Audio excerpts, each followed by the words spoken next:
بسم اللہ الرحمن الرحیم۔ السلام علیکم۔ میں doctor Abdul Rafay Sirajia clinic and trust کی طرف سے آپ کی خدمت میں حاضر ہوں۔ آج کا جو موضوع ہے وہ بہت مختصر ہے۔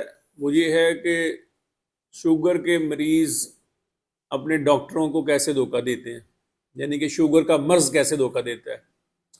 شوگر کے مریضوں میں وائٹ سیل کاؤنٹ جو ہم اکثر مریضوں کی سی بی سی میں چیک کرتے ہیں وہ بعض دفعہ زیادہ آ جاتی ہے، اور ڈاکٹر حضرات یہ سمجھ سکتے ہیں کہ مریض کو شاید کوئی انفیکشن چل رہا ہے۔ جب بعض دفعہ مریض بیمار ہوتا ہے تو ہم سمجھتے ہیں کہ اس کی جو وائٹ سیل کاؤنٹ ہے، جب وائٹ سیل سفید خلیے ہیں وہ زیادہ ہوں گے تو ہم سی بی سی کراتے ہیں اور وہ نارمل نکل آتے ہیں کہ یہ بالکل نارمل ہے، رپیٹ کرواتے ہیں وہ پھر کہتے ہیں نارمل ہے۔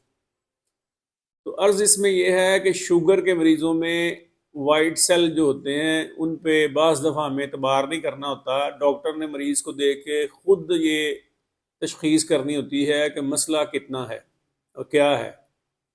وائٹ سیل کاؤنٹ مریض کے نارمل ہونے کے ساتھ بھی بہت زیادہ ہو سکتی ہے، اور آپ کو شک پڑ سکتا ہے کہ مریض کو شاید بہت زیادہ بیمار ہے۔ اور اسی طرح یہ بھی ہو سکتا ہے کہ مریض جو ہے وہ بیمار نہیں ہے اور اس کی وائٹ سیل کاؤنٹ زیادہ ہو سکتی ہے، یعنی دونوں طرح دھوکہ دے سکتے ہیں۔ وائٹ سیل زیادہ ہو سکتے ہیں اور مریض نارمل ہو سکتا ہے، مریض بہت بیمار ہو سکتا ہے اور وائٹ سیل نارمل ہو سکتے ہیں۔ وہ جسے کہتے ہیں نا کہ یہ دیتے ہیں دھوکہ یہ بازیگر کھلا، یہ والی صورتحال ہے۔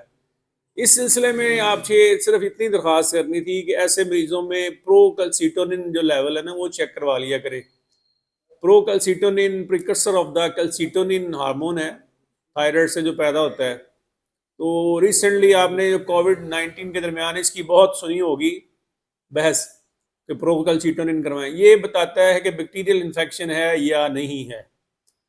تو اس کی نارمل ویلیو 0.1 نینو گرام پر ایم ایل ہوتی ہے، اور بیکٹیریل انفیکشن میں یوزلی یہ 1.5 تک چلی جاتی ہے اور سیپسس میں 2.5 تک۔